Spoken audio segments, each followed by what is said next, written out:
What does this box art say to you? If you were a clueless youth in the 90s, as many of us were, what kind of game would you expect from it? If this lady is here on the cover, then she must be integral to the game, right? Well, let us find out, shall we? The game begins. There is carnage ahead, and for the victor, there is honor and the spoils of battle. For the vanquished, there is pain and humiliation. Failure is not an option for the Forsaken.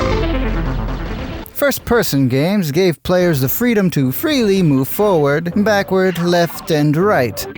But what if you could also freely move up and down? That is the question Forsaken sought to answer.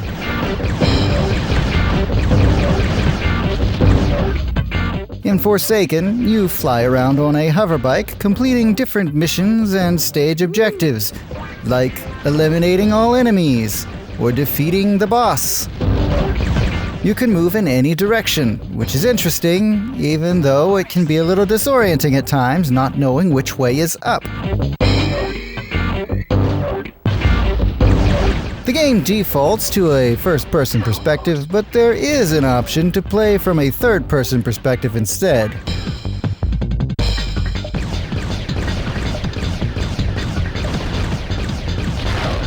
The enemies are mostly drone-like flying machines with some ground-based tanks and other mechanical things. The environments are maze-like catacombs.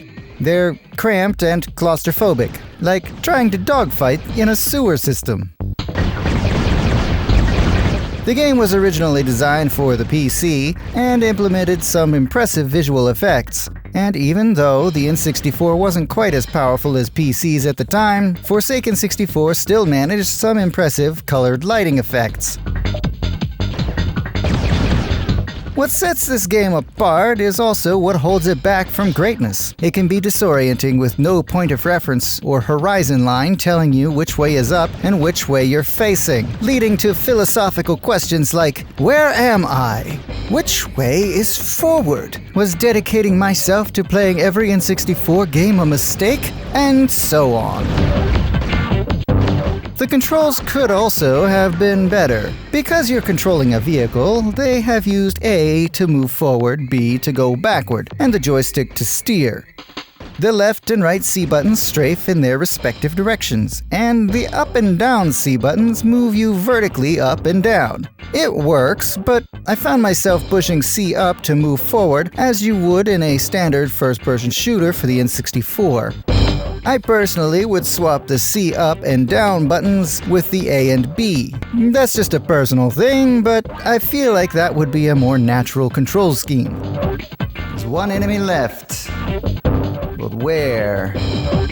This game wasn't hugely successful. It was one of those games I would find on the discount shelf at my local department store. Yeah. The gameplay was innovative, and the lighting effects were cool, but it suffered from mediocre controls and the gameplay feeling repetitive after a while.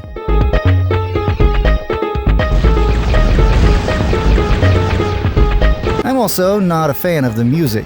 Okay, the music isn't great. I normally enjoy late 90s industrial electronic music, but the music here is repetitive and loud. This music's really loud! It's tolerable, but it could be better. I think the marketing really let this game down. The TV spots failed to convey what the game was or what it was about. The future is forsaken. The future is forsaken. The future is forsaken. The future is forsaken. Deviation level 85. Get off my back! I'm losing it! Hold in your six! Gang, split up! Critical. Critical. Pull out! Critical. The future is forsaken. The future is forsaken. The future is forsaken. The future is forsaken. It's almost as if they felt they had to mislead the public in order to sell the game. Like, they didn't believe it was good enough to succeed on its own merits. I still don't know who this chick is supposed to be. Even the ESRB mature rating is misleading. Unless there is some late-game mature content that I missed, it's tame even by 1998 standards. I died. Ultimately, Forsaken was a decent game that tried something new. The single-player experience was mediocre. I didn't get the opportunity to try the multiplayer, but I can imagine that is where this game shines the brightest. I didn't know they could trap me like that. The marketing may have been misleading, including the box art, but that may be what makes it so memorable. I honestly have always liked the box art. I just wish the game was as good. That was not easy. Your objective is to locate and destroy the prototype war vessel, Meta Tank. Forsaken clearly had enough of a dedicated fan base to receive a remastered release by Night Dive Studios, and it is also available on the Nintendo Switch via Nintendo Classics. So it has by no means been forgotten. Forsaken was ambitious and tried some new things. The freedom to fly anywhere was unfortunately stifled by the narrow passages. It was alright. I'd say it's fine. Regardless of how this game has been remembered, it is remembered. And I think that's what matters. What are your thoughts on Forsaken? Do you have any memories to share? Is the Night Dive remaster any good? If you know any fun facts, or if there's anything I may have missed about this game, let me know down below. Thanks for watching, good luck on all the things, and I'll see you later. Bye. Whew. Almost didn't make it. First-person games gave players the freedom to freely That's a lot of freeze. I normally enjoy